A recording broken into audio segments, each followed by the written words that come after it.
ketika kita bicara nanti undang-undang penyiaran, itu tidak hanya soal undang-undang penyiaran dan RTRI. Nanti dari gambar ini nanti akan kelihatan, dia juga akan terkait dengan undang-undang ITE. Dia terkait dengan undang-undang telekomunikasi. Sebagaimana coba kita gambarkan berikut ini. Ini diagram sederhana yang memberikan gambaran seluruh dinamik dari undang-undang penyiaran RTRI dan undang-undang lainnya. Contohnya misalnya begini, di tengah yang kuning itu adalah konstitusi, kepentingan nasional dan prinsip universal demokratisasi media dan penyiaran. Itulah sebenarnya nafas filosofis dan ideologis yang seharusnya dibangun untuk membangun undang-undang penyiaran dan RTRI. Undang-undang penyiaran RTRI bukan hanya itu. Seharusnya ITE juga di situ, itu dasarnya. Seharusnya telekomunikasi juga itu dasarnya. Dan seluruh undang-undang komunikasi itu sebenarnya filosofis dan ideologisnya adalah di tengah yang kuning itu. Konstitusi, kepentingan nasional, dan prinsip universal demokratisasi media dan penyiaran. Baru kemudian berdasarkan itu lahirlah di kuning yang lebih besar itu, undang-undang penyiaran dan RTRI. Itu harusnya dibangun berdasarkan perspektif ideologis itu. Nah, siapa saja stakeholders yang terlibat, yang biru berikutnya itu, di dalam membicarakan seluruh bangunan undang-undang penyiaran dan RTRI ini tadi, itu ada ATVLI.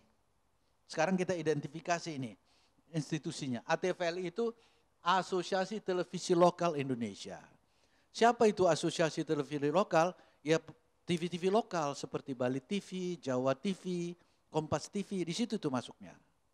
Yang kedua adalah ATVJI, Asosiasi Televisi Jaringan Indonesia. Asosiasi Televisi Jaringan ini yaitu teman-teman yang TV-TV lokal yang berjaringan, ya, termasuk juga sebenarnya di situ ada Kompas, ada Jawa Pos, ya, ada Bali TV itu juga berjaringan.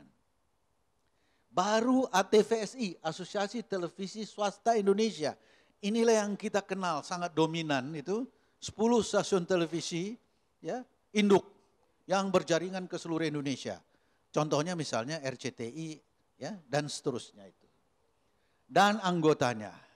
Jadi ibu dan bapak sekalian mohon disadari industri ini ada dinamiknya sendiri-sendiri. ATVLI dengan kepentingannya, ATVJI dengan kepentingannya, ATVSI dengan kepentingannya. Bahkan di masing-masing anggota itu pun ada dinamiknya juga. Jadi jangan pernah seolah-olah merasa semuanya satu. Enggak ada itu. Kemudian, nah ini yang penting juga, di dalam stakeholders ini ada pers. Ada juga TV-TV yang punya media cetak, kan pasti itu ada. Sindo, itu kan milik, ada pers. Ada juga LPP, lembaga pers, lembaga penyiaran publik. Jangan lupa itu juga penting. Jadi dalam interaksi stakeholders ini ada lembaga penyiaran publik, RRI, TVRI. Ada LPK, lembaga penyiaran komunitas. Ada masyarakat sipil seperti yang hadir di ruangan ini.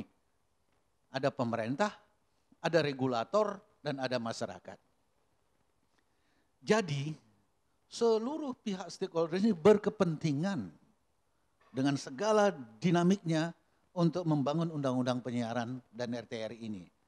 Nah, di luar itu yang merah besar itu adalah kebijakan dan regulasi umum yang sedang berlangsung, yang kadang-kadang bertentangan dan tidak sinkron. Ini juga mempengaruhi. Itu ada undang-undang ITE, ada undang-undang pers, ada undang-undang penyiaran sekarang yang sedang berlangsung, ada undang-undang PT, segala macam undang-undangan, ya, itu di situ semua itu mempengaruhi. Padahal kita harus membangun sebuah undang-undang yang perspektif ideologisnya jelas. Sementara undang-undang yang merah itu, yang gambar merah itu, seringkali juga secara perspektif bertentangan. Seperti ITE.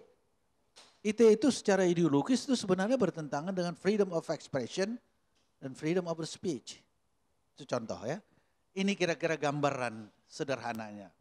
Di dalam konstitusi kita juga sudah ada freedom of berkomunikasi. Pasal 28 tuh. Jelas ya. diberikan hak supaya kita bisa berkomunikasi yang bebas menurut segala jenis siaran yang tersedia.